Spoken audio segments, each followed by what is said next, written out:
Hello everyone. तो आज हम लोग स्टार्ट करने जा रहे हैं अपना न्यूज़पेपर रीडिंग। फर्स्ट डे है मेरा।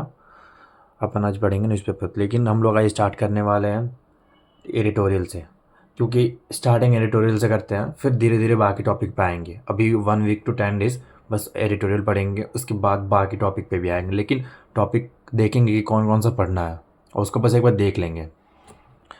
पहला टॉपिक, पहला पेज है हमारा, पेज नंबर फर्स्ट।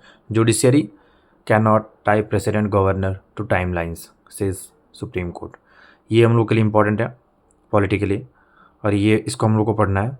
बाकी ये साइड वाले नहीं पढ़ने हैं, बहुत सारी चीज़ें जो नहीं पढ़नी है हमारे लिए, ये भी नहीं पढ़ना है। ये 27 members Nitish cabinet takes charge, ये भी नहीं पढ़ना है। Search on for 5 declare foreigners by Assam tribunals, ये भी नहीं पढ़ना है। ये भी US approve sales from missiles to India, ये भी उतनी इम्पोर्टेंट नहीं है यूपीएससी के लिए, लेकिन एक बार देख सकते हैं। ये यूएस जो है ये वाला उतनी इम्पोर्टेंट नहीं है, पर देख सकते हैं एक बार। फिर हमारे नीचे सेकंड पेज नंबर आता है सीटी में, ये इम्पोर्टेंट नहीं आता इतना इम्पोर्टेंट। ये दिल्ली स्कूल्स के बारे में है।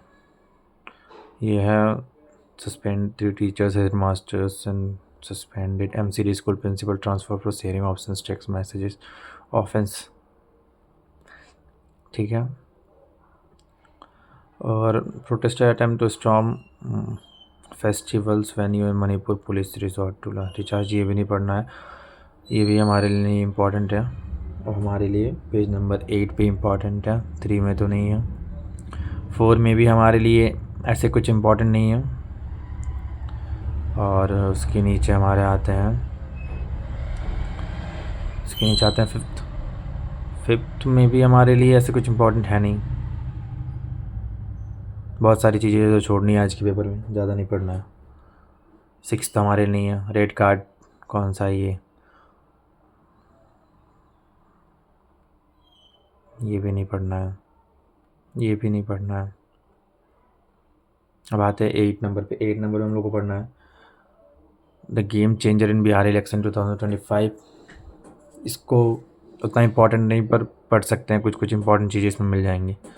And Indian fishers and aquaculture its promising course, ये इंपॉर्टेंट है। India's fisheries and aquaculture its promising course, इसको हम लोग पढ़ेंगे पूरा पूरा। हम लोग इसको एडिटोरियल वाले पेज को पढ़ेंगे। और इसके नीचे हमारे इस federalism is return under single party harmony, इसमें थोड़े थोड़े टर्म बस देखना है, फेडरलिज्म क्या होता है, रिट्रेट, तो ये चीज़ देख लेंगे, पढ़ लेंगे थोड़ा सा। उसके बाद इलेक्शन डाटा एनालिसिस, ये तो नहीं पढ़ना है। और river of sorrow fisherman cats, इसको तो नहीं पढ़ना है। इसके नीचे हमारे हैं फेडरलिज्म, उसको तो पढ़ना है, फेडरलिज्म वाले बुक चैप्टर को पढ़ना है, ठीक है। उसके बाद election data analysis from the dark ages to AI era, इसको भी पढ़ना है, ठीक है। उसके बाद हमारा होता है ये एयर पॉल्यूशन, इसके साउथ एशियन क्राइसिस, इसको हम लोग इसको हम लोग को पढ़ना इंपॉर्टेंट है हमारे लिए। और उसके बाद आता है हम लोगों का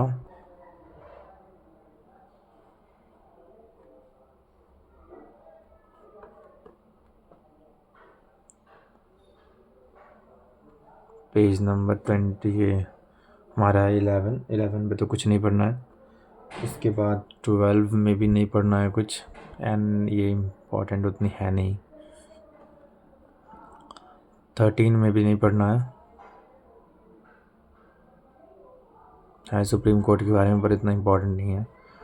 हम लोग को 14 में पढ़ना है। 14 था क्या? 14 पे हम लोग को पढ़ना है at COP India sinks just transition mechanism, इसको हम लोग को पढ़ना है।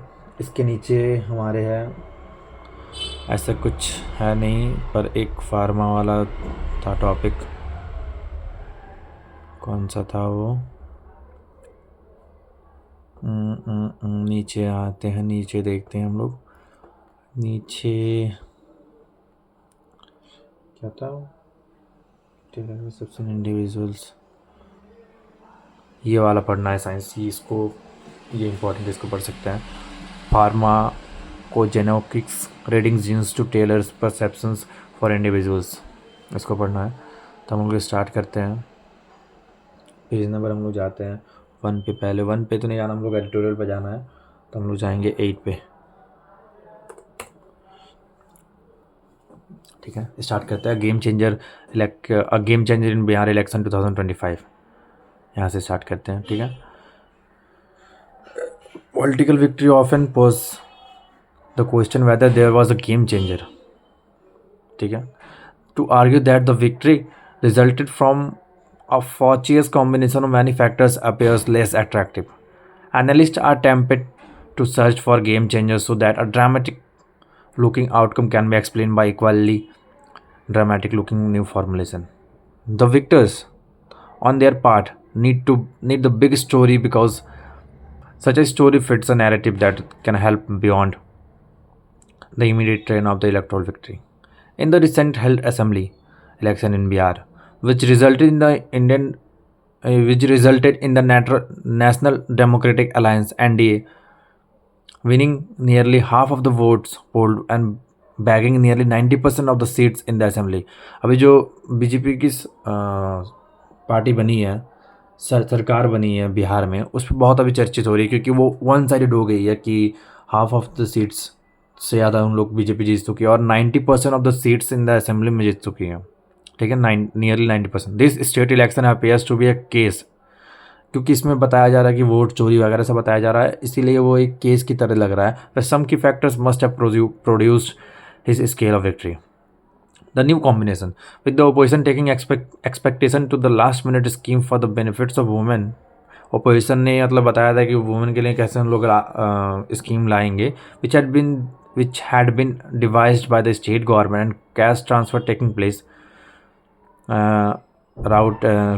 right around the time when the actual campaign kicked off.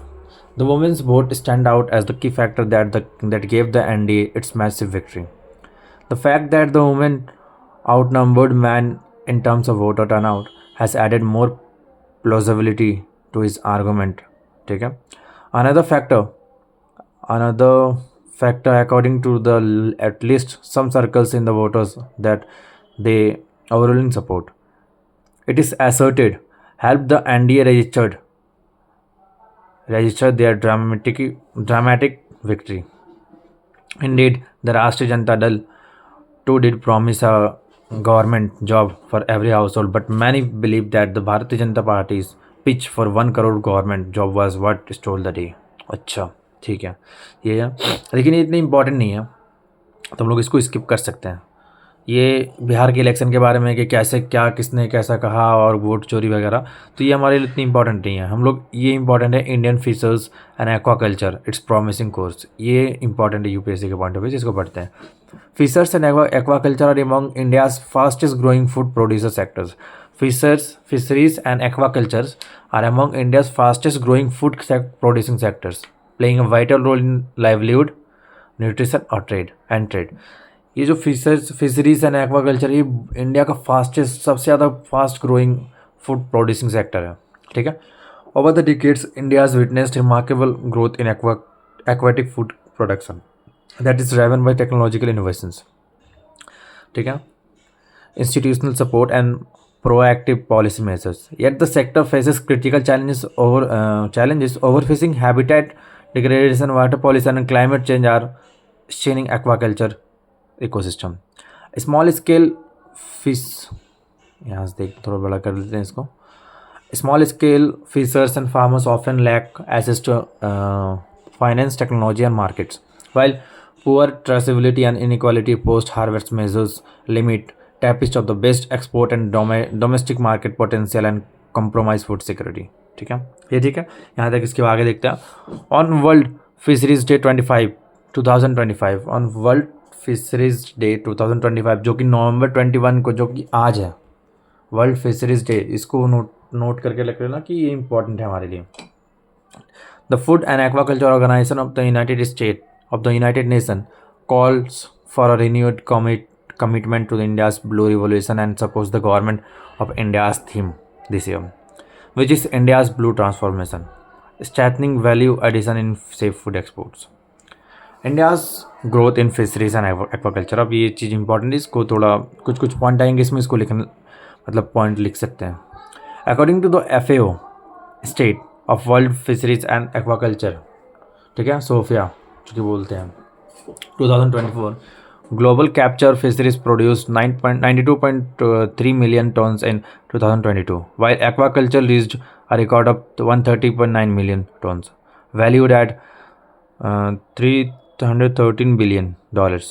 India contributed 10.23 million tons of aquatic animals. ओह, बहुत ज़्यादा. 92.3 मिलियन टन्स में थे, मतलब इतना तो 10.23 मिलियन बस इंडिया ने दिया aquatic animals, making it the world second largest aqua culture producer. India जो है जितना दिया है second largest. India's aquatic food production encompassing capture fisheries and aquaculture has risen from 2.44 million tons in 1980s to 17.54 million tons in 2022-23. 22-23 में इन लोगों ने, मतलब India ने 17.54 मिलियन टन्स दिया था. बहुत 2.44 मिलियन से 17.54 मिलियन बहुत ज़्यादा बढ़ गया है जी. उसके बाद आया aquaculture has emerged as one of the key factor for its growth, reflecting sectoral modernization and through advanced technological infrastructure and institution supports. Agencies such as Indian Council of Agriculture Research (ICAR), Indian Council of Agriculture Research, Fisheries Institutes, Marine Product Export Development Authority, and National Fisheries Development Board have promoted innovation and best practices, while the Coastal Aquaculture Authority has regulated coastal aquaculture activities to ensure environmental compliance. The private sector has expanded investment from hatcheries to export, reinforcing value the chain efficiency. The past decade has ushered in a new phase of transformation, beginning with India's Blue Revolution initiative and advancing under the Pradhan Mantri Matsya Sampadhi Yojana. This program has driven production growth and particularly in hand and backwater agriculture, while improving safety, regulation and resilience in fisheries. Key reforms include, यहाँ से आपको दिख रहा होगा, key reforms include vessel transponders for fisher safety, digital and credit inclusion through the Kisan Credit Card, and the establishment of the Matsya Seva Kendra for integrated support. The Climate Resilience Coastal Fishermen Villages Program and the Draft National Fisheries Policy 2022 are positive developments. ठीक है. The FAQ supports across India. The FAQ has been a long-standing partner in the India's fisheries and aquaculture journey, supporting the country's transition towards sustainability and resilience. The FAO indicates of collaboration with India. ये ठीक है, ये पढ़ सकते हैं यहाँ से, ये इतनी इंपॉर्टेंट नहीं पर यहाँ से पढ़ेंगे. The FAO collaboration with India began with the bay of Bengal programme. FAO जो इंडिया सब मतलब पार्टनरशिप कोलैबोरेशन में आया था, वो आया था बे ऑफ बंगाल प्रोग्राम के साथ. One of the FAO's earliest regional small scale fisheries initiative. The FAO through BOABP has supported the government of India in improving small scale fishing technologies, strengthening sea safety and enhancing post harvest management. ये हमारा हो गया. इसके आगे हम लोग देखते हैं. The FAO of Bay of Bengal Large Marine Ecosystem Bumline Project strengthened India's efforts to balance fisheries and conservation, supporting the ecosystem approach to fisheries management and national plans of action or to combat illegal, unreported and unregulated fishing, a major threat to marine ecosystem and sustainable fisheries, conserve endangered species and sustain small scale fisheries. To support India's rapid stride in the field of the aquaculture, the FAO is supporting a global environment facility GEF funded project in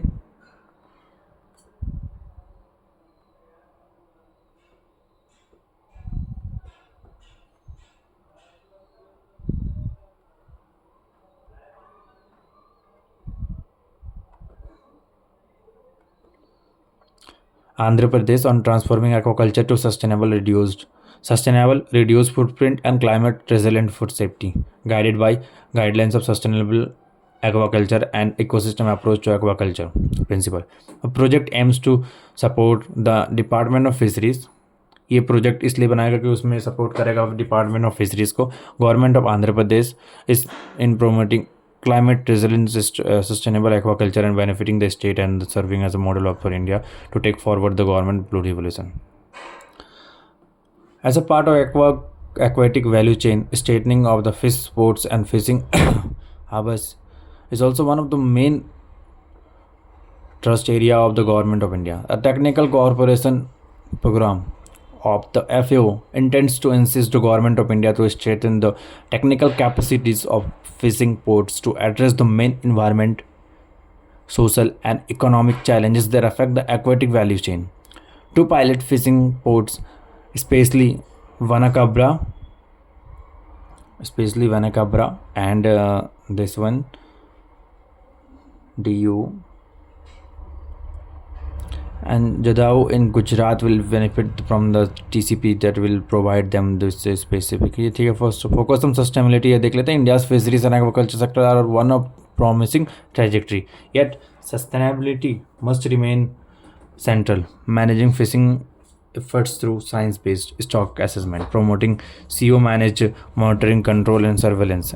MCS to curb IU fishing. Following guidelines for sustainable agriculture and embedding ecosystem-based approach are key priorities.